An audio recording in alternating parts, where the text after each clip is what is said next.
Hi guys, ये मेरे daddy हैं और आज हम सनातन धर्म पे बात करने वाले हैं। तो सबसे पहले आप ये बताइए, सनातन धर्म है क्या? बेटा, सनातन धर्म क्या है, क्या है, कहाँ से आया है? कहाँ से आया है? बहुत उत्सुकतापूर्ण प्रश्न है तुम्हारा। क्योंकि इसके बारे में लोगों को जानकारी नहीं है और लोग बहुत घुमा फिरा के जवाब देते हैं। अगर वास्तव में देखा जाए, आप उसको सनातन धर्म को देखें तो दो शब्दों से मिल रहा है, सनातन और धर्म। पहले हम धर्म की व्याख्या करते हैं। धर्म क्या है? जिसे धारण किया जाए। सामान्यता क्या है? हम क्या धारण करते हैं? वस्त्र धारण करते हैं, आभूषण धारण करते हैं और वो चीजें से तिलक लगाते हैं, अपने सुसज्जित करने के लिए चीजें धारण करते हैं। धर्म ऐसी कोई चीज तो है नहीं कि आपने उसको धारण कर लिया। धर्म धारण करने का मतलब है हम उसका पालन करते हैं। अपने जीवन में जो हम तय करते हैं, जो निर्णय लेते हैं, उनका पालन करते हैं और उनका पालन करना ही धर्म है। अब दूसरा शब्द आया सनातन। कि सनातन है क्या? सनातन शब्द का अर्थ है शाश्वत। शाश्वत होता है जो है, था, है और रहेगा। उसको दूसरे शब्द में निरंतर, जिसका आदि है न अंत है।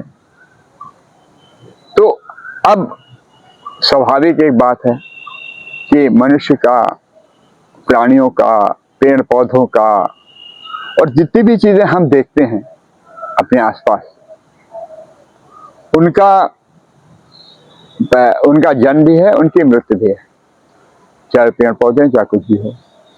पहाड़ों का टूटना, बिखरना, बनना, नदियों का बहना, उनका डाइवर्ट होना, उनका सूखना, ये सभी चीजें होती हैं। लेकिन ये सब चीजें हो कहाँ रही हैं? ये सारी चीजें हो रही प्रकृति में। तो फिर शाश्वत क्या है? इसका मतलब शाश्वत है प्रकृति। जब तक ये पूरी प्रकृति है, हमारा जीवन है। तो सनातन धर्म किस बात पे केंद्रित है? सनातन धर्म का केंद्र बिंदु है प्रकृति। और जब हम कहते हैं हम प्रकृति को मानते हैं कि प्रकृति का केंद्र है, तो फिर हम क्या हैं? हम उसके बहुत छोटे से हिस्से हैं। इसमें प्राणी हैं, इसमें मनुष्य हैं, इसमें जीव जंतु हैं, इसमें पेड़ पौधे हैं, इसमें नदी है, पहाड़ है, इसमें समुद्र है। इसमें वो सारी चीजें हैं जो हमारे चारों ओर हैं, जो हमारी पृथ्वी पे हैं। केवल पृथ्वी पे नहीं, हमारे सौर मंडल में हैं। अब देखिए, सनातन धर्म को जब आप समझने की कोशिश करें तो इसमें बहुत चीजें ऐसी आ जाएंगी जो आप समझेंगे। बहुत से लोग ये समझते हैं कि सनातन धर्म के लोग जो हैं डर के मारे प्रकृति की पूजा करते हैं। कुछ लोग कहते हैं कि मतलब उनको पता नहीं है इसलिए पूजा करते हैं।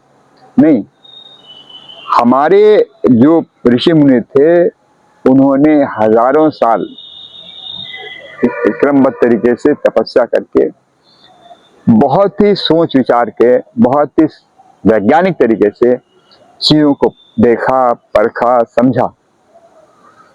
उन्होंने ये महसूस किया कि आपका जीवन प्रकृति के ऊपर निर्भर करता है और प्रकृति हमें वो सारी चीज देती है जो हमारे जीवन के लिए जरूरी है। जैसे हम सांस लेते हैं, सांस लेने के लिए हमें क्या है? हवा चाहिए।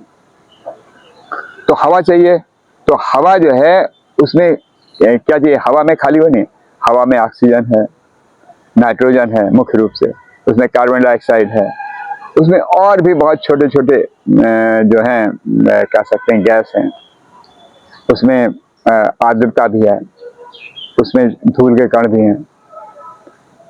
लेकिन मूल रूप से हमें क्या चाहिए? हमें जो वायु चाहिए, जिसको हम प्राणवायु कहते हैं, वो क्या है? शुद्ध वायु, जिसमें करीब 21-22% ऑक्सीजन रहती है। तो वो ऑक्सीजन हमें कौन देता है? इसका एक चक्र है। प्रकृति ने एक चक्र बना दिया। हम ऑक्सीजन लेते हैं और कार्बन डाइऑक्साइड उत्सर्जित करते हैं। ये मतलब प्राणियों के साथ भी है, जीव जंतुओं के साथ भी है। और क्या होता है, जो पेड़ पौधे हैं वो कार्बन डाइऑक्साइड ग्रहण करते हैं और ऑक्सीजन देते हैं। तो क्या हुआ, हम दोनों एक दूसरे का हिस्सा हैं। मतलब अगर वो जीवित हैं, उनमें जीवित हैं, तो हम भी जीवित हैं। पेड़ खाली इतने ही देते हैं, फल फूल जड़ छाल सारी चीजें देते हैं। तो हम पेड़ों की जो पेड़ों की पौधों की पूजा इसलिए नहीं करते क्योंकि हम उनके प्रति कृतज्ञता व्यक्त करते हैं। हमको कोई जो है सामान देता है, कोई चीज देता है, तो हम क्या करते हैं, हम थैंक यू बोलते हैं। तो भाई ये एक तरह से थैंक यू बोलने का वो है कि आपकी वजह से हमारा जीवन है। हमने आपसे फूल ले लिए, हमने आपसे फल ले लिए, हमने आपसे पत्तियां ले ली, हमने आपसे, तो हम उनके प्रति आभार प्रकट करते हैं।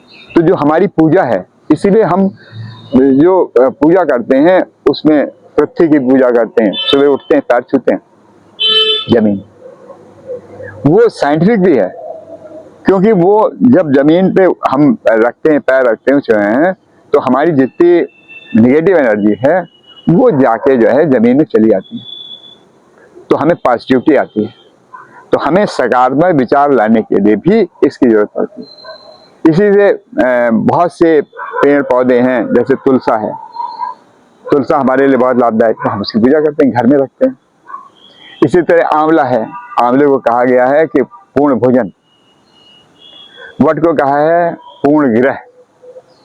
तो हम उन सब चीजों की पूजा करते हैं।